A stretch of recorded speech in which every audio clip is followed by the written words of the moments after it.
அது ஒரு அழகிய நகரம். அந்த நகரத்திற்கு யார் வேண்டுமானாலும் ராஜா ஆகலாம். ஆனால் ஒரே ஒரு நிபந்தனை மட்டுமே.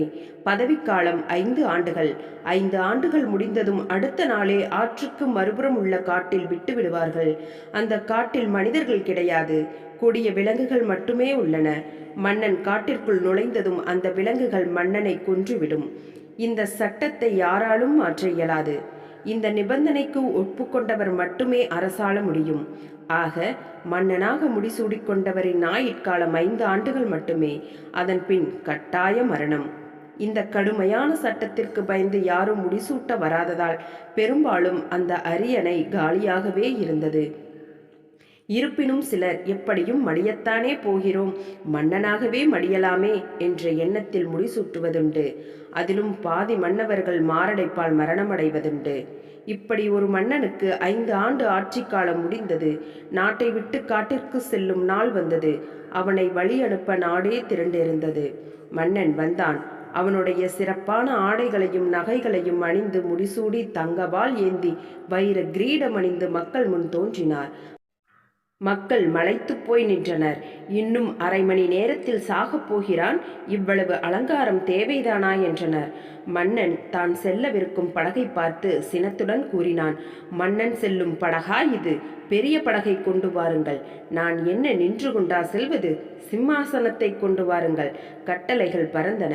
காரியங்கள் நடைபெற்றன.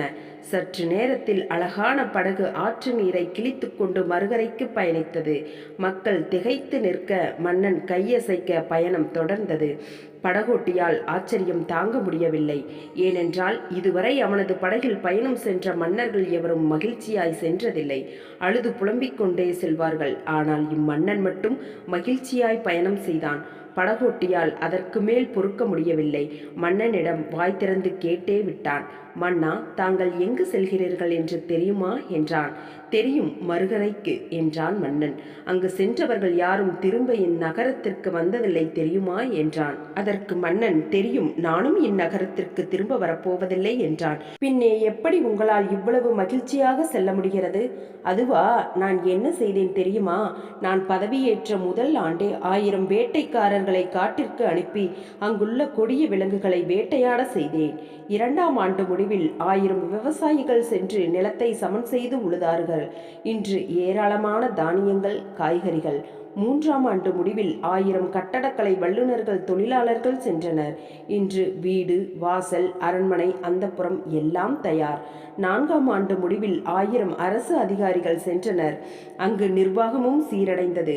இந்த 1000 பேரும் தன்னுடைய மனைவி மக்களோடு அங்கேயே வாழ்கின்றனர். எனவே இப்போது நான் காட்டிற்கு போகவில்லை, எனது நாட்டிற்கு போகிறேன்.